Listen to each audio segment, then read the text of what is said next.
Janganlah engkau menyebarkan kabar bohong. Janganlah engkau membantu orang yang bersalah dengan menjadi saksi yang tidak benar.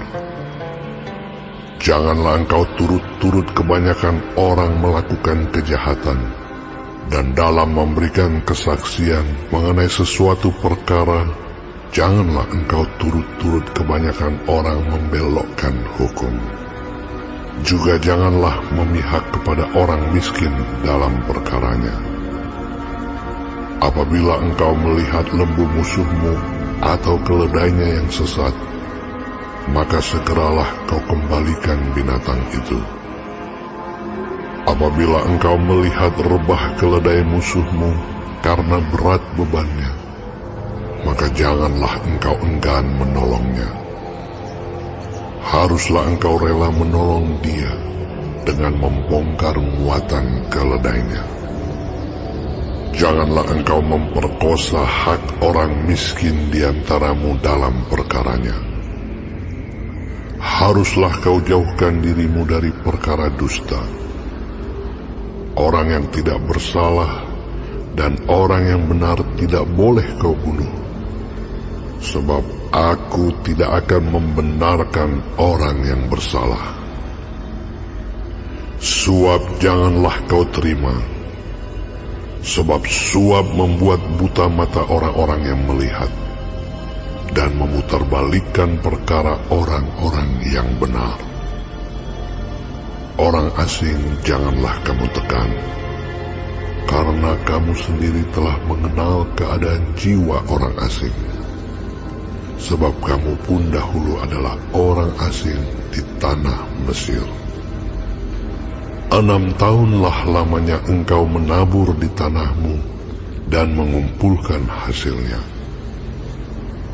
Tetapi pada tahun ke-7, haruslah engkau membiarkannya dan meninggalkannya begitu saja, supaya orang miskin di antara bangsamu dapat makan.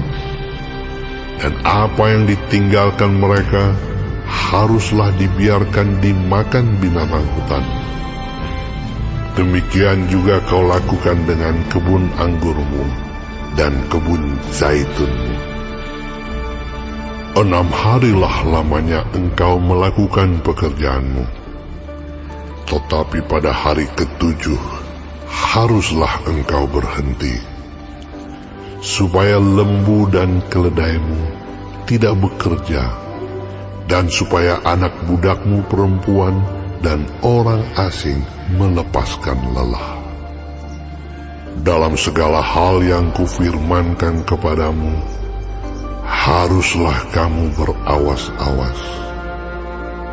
Nama Allah lain janganlah kamu panggil, janganlah nama itu kedengaran dari mulutmu. 3 kali setahun haruslah engkau mengadakan perayaan bagiku. Hari raya roti tidak beragi haruslah kau pelihara. 7 hari lamanya engkau harus makan roti yang tidak beragi, seperti yang telah kuperintahkan kepadamu pada waktu yang ditetapkan dalam bulan Abib. Sebab dalam bulan itulah engkau keluar dari Mesir. Tetapi janganlah orang menghadap kehadiratku dengan tangan hampa. Kau peliharalah juga hari raya menuai, yakni menuai buah bungaran dari hasil usahamu menabur di ladang. Demikian juga hari raya pengumpulan hasil pada akhir tahun, apabila engkau mengumpulkan hasil usahamu dari ladang. 3 kali setahun, semua orangmu yang laki-laki harus menghadap kehadirat Tuhanmu, Tuhan. Janganlah kau persembahkan darah korban sembelihan yang kepadaku, beserta sesuatu yang beragi. Dan janganlah lemak korban hari rayaku bermalam sampai pagi. Yang terbaik dari buah bungaran hasil tanahmu haruslah kau bawa ke dalam rumah Tuhan Allahmu. Janganlah kau masak anak kambing dalam susu induknya. Sesungguhnya aku mengutus seorang malaikat berjalan di depanmu, untuk melindungi engkau di jalan dan untuk membawa engkau ke tempat yang telah kusediakan. Jagalah dirimu di hadapannya dan dengarkanlah perkataannya. Janganlah engkau mendurhaka kepadanya, sebab pelanggaranmu tidak akan diampuninya, sebab namaku ada di dalam dia.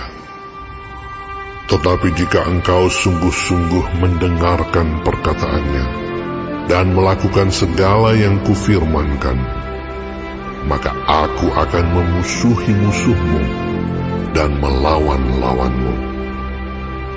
Sebab malaikatku akan berjalan di depanmu dan membawa engkau kepada orang Amori, orang Het, orang Feris, orang Kanaan, orang Hewi dan orang Yebus, dan aku akan melenyapkan mereka.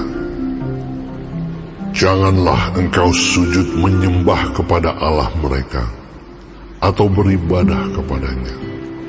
Dan janganlah engkau meniru perbuatan mereka, tetapi haruslah engkau memusnahkan sama sekali patung-patung berhala buatan mereka, dan tugu-tugu berhala mereka haruslah kau remukkan sama sekali. Tetapi kamu harus beribadah kepada Tuhan Allahmu, maka Ia akan memberkati roti makananmu dan air minumanmu, dan aku akan menjauhkan penyakit dari tengah-tengahmu. Tidak akan ada di negerimu perempuan yang keguguran atau mandul. Aku akan menggenapkan tahun umurmu. Kengerian terhadap aku akan kukirimkan mendahului engkau.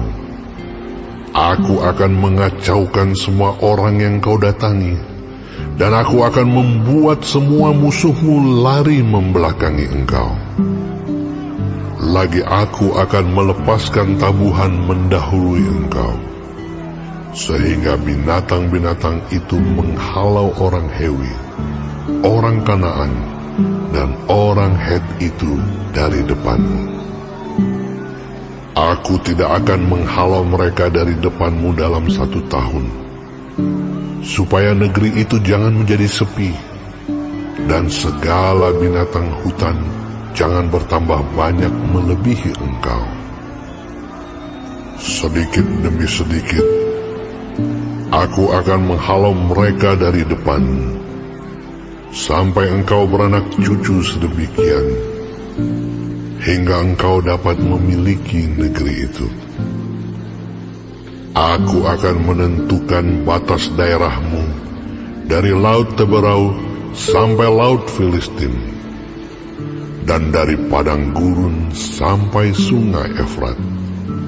Sebab aku akan menyerahkan penduduk negeri itu ke dalam tanganmu, sehingga engkau menghalau mereka dari depanmu. Janganlah mengadakan perjanjian dengan mereka ataupun dengan Allah mereka. Mereka tidak akan tetap diam di negerimu, supaya mereka jangan membuat engkau berdosa kepadaku dengan beribadah kepada Allah mereka, sebab tentulah hal itu menjadi jerat bagimu.